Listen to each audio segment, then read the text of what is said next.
बेगानी शादी में अब्दुल्ला दीवाना। योगी आदित्यनाथ इसी कहावत को चरितार्थ कर रहे थे क्या? और वो भी कहीं और नहीं बल्कि सुप्रीम कोर्ट में। मामला राहुल गांधी से जुड़ा हुआ। राहुल गांधी के एक बयान से एक वकील साहब की भावनाएं आहत हुई थी। वैसे भी नेता प्रतिपक्ष राहुल गांधी कुछ बोलते हैं तो देश के कोने कोने में लोगों की भावनाएं आहत हो जाती हैं, मानहानि के मुकदमे दर्ज हो जाते हैं। यह मामला है 2022 का। राहुल गांधी ने एक बयान दिया था किसी के बारे में और निपेंद्र पांडे साहब की भावनाएं आहत हो गई। निचली अदालत में गए, मानहानि का मुकदमा दायर कर दिया। राहुल गांधी हाई कोर्ट पहुंचे, राहत नहीं मिली। फिर सुप्रीम कोर्ट से राहत मिल गई थी। लेकिन आज की तारीख में योगी आदित्यनाथ की सरकार ने, यानी कि उत्तर प्रदेश की सरकार ने एक बार फिर सुप्रीम कोर्ट का दरवाजा खटखटाया, हलफनामा दाखिल किया, एफिडेविट दिया और कहा राहुल गांधी को राहत नहीं मिलनी चाहिए। क्या था पूरा मामला और कैसे योगी आदित्यनाथ की सरकार को मुंह की खानी पड़ी? सुप्रीम कोर्ट ने आव देखा न ताओ अपने आदेश को बरकरार रखा, जारी रखा, यानी कि अंतरिम रोक बरकरार रही। पूरी बात जरा विस्तार से करेंगे, लिहाजा वीडियो में अंत तक बने रहिएगा। नमस्कार, मैं स्वप्निल और आप न्यूज स्ट्रीट देख रहे हैं। दोस्तों, सुप्रीम कोर्ट, दो जजों की बेंच, दीपांकर दत्ता, जस्टिस दीपांकर दत्ता और जस्टिस जॉर्ज मसीह। एक मामला राहुल गांधी के खिलाफ सावरकर मानहानि मामला। वैसे अगर सिर्फ सावरकर मानहानि मामले की बात करें तो राहुल गांधी के खिलाफ देश के कई जगहों पे सावरकर के ऊपर बयान देने की वजह से मानहानि के मामले चल रहे हैं। ऐसा ही एक मामला उत्तर प्रदेश में भी है। पुणे की एमपी एमएलए में जो मामला चल रहा है वो तो खासी चर्चाओं में हमेशा ही रहता है, लेकिन आज की तारीख में ये वाला मामला बहुत ज्यादा चर्चाओं में इसलिए आ गया क्योंकि इसमें योगी आदित्यनाथ ने कहा कोई बात नहीं, हमारी शादी नहीं तो क्या हुआ, किसी परिचित की शादी नहीं तो क्या हुआ, बेगानी शादी में अब्दुल्ला दीवाना।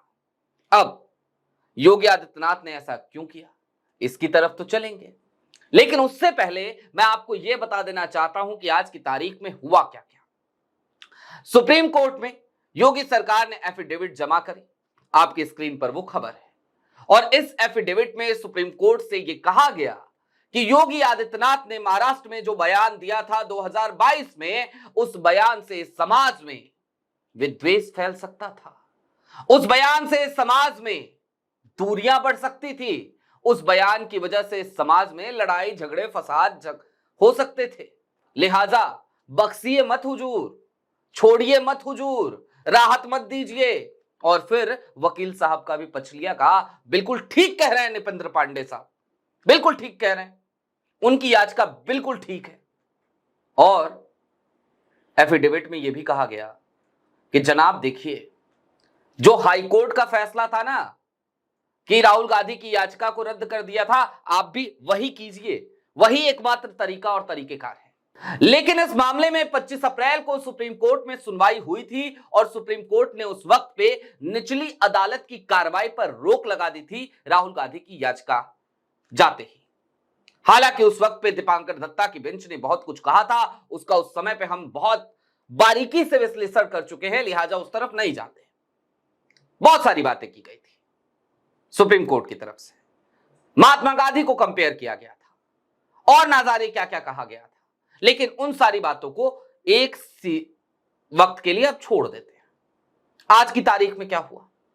एफिडेविट सुप्रीम कोर्ट के पास पहुंची यूपी सरकार की, राहुल गांधी की याचिका पर सुनवाई हो रही थी और सुप्रीम कोर्ट में जस्टिस दीपांकर दत्ता और जस्टिस जॉर्ज मसीह की बेंच ने सीधे तौर पे कह दिया कि निचली अदालत की कार्रवाई पर रोक जारी रहेगी, यानी कि राहुल गांधी की जीत हो गई। 4 सप्ताह बाद फिर इस मामले में सुनवाई होगी। अब तारीख पे तारीख, तारीख पे तारीख, इन तारीखों से राहुल गांधी को डर कहां लगता है? राहुल गांधी तो हमेशा ही कोर्ट के तारीखों का इंतजार ही करते रहते हैं। अगर राहुल गांधी अपने घर में टंगे कैलेंडर पर मार्क किया करें कि किस किस दिन अदालत में कोई सुनवाई है, तो मुझे लगता है कि उन दिनों को यदि छोड़ दिया जाए जिन दिनों में सार्वजनिक अवकाश होते हैं, तो मुझे लगता है कि शायद 90% इंगेज रहेंगे राहुल गांधी, क्योंकि उनका कैलेंडर भर जाएगा, तारीखें खत्म नहीं होंगी पूरे महीने, हर महीने। बीते कुछ दिनों से तो यही हाल चल रहा है। सुल्तानपुर में मामला है मानहानि का, झारखंड में मामला है चाईबासा में मानहानि का, उत्तर प्रदेश के वाराणसी में मामला है मानहानि का, संभल कोर्ट में मामला है मानहानि का, पुणे के एमपी एमएलए कोर्ट में मामला है मानहानि का। देश के किस कोने में बचे हैं राहुल गांधी? हर जगह तो मामले ही चल रहे हैं। लेकिन इन तमाम मामलों के बीच आज सुप्रीम कोर्ट ने राहुल गांधी को बड़ी राहत दे दी और यूपी सरकार को एक बड़ा झटका दे दिया। लेकिन यूपी सरकार की एंट्री क्यों हुई, यह एक बड़ा सवाल है। योगी आदित्यनाथ क्या आज की तारीख में, जब दिल्ली और लखनऊ के बीच जिस तरीके के रिश्ते हो चले हैं, आज की तारीख में जब योगी आदित्यनाथ की विदाई की चर्चे चल रहे हैं, आज की तारीख में जब खुलेआम कई लोग यूपी सरकार पर, यूपी सरकार में शामिल लोग, यूपी सरकार के अंतर्गत काम करने वाले अधिकारियों और पुलिस पर सवाल खड़ा कर रहे हैं। मसलन आज की ही खबर थी कि प्रतिभा शुक्ला जो उत्तर प्रदेश सरकार में बाल विकास राज्य मंत्री हैं, उनको 6 घंटे धरने पर बैठना पड़ा कानपुर में।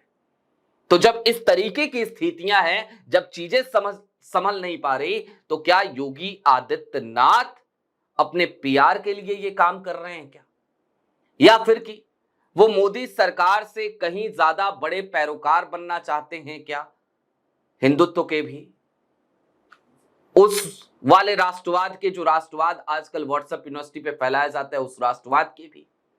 इन तमाम सवालों के साथ आपको फिलवक्त छोड़े जा रहे हैं। ऐसे ही तमाम अपडेट्स, तमाम डेवलपमेंट्स के लिए जुड़े रहिए न्यूज स्ट्रीट के साथ। अपनी राय हमें कमेंट बॉक्स में जरूर बताइए और साथ ही साथ अपील यह भी कि न्यूज स्ट्रीट एक नया प्लेटफॉर्म है, लेकिन यहां पर सत्ता से सवालों का सिलसिला जो शुरू हुआ है वो हमेशा जारी रहेगा और इसके लिए हमें जरूरत होगी आपके सहयोग की। नीचे सब्सक्राइब का बटन है, सब्सक्राइब करें। मुद्दे पसंद आए, वीडियो पसंद आए तो अपने दोस्तों के साथ शेयर भी जरूर करें। शुक्रिया।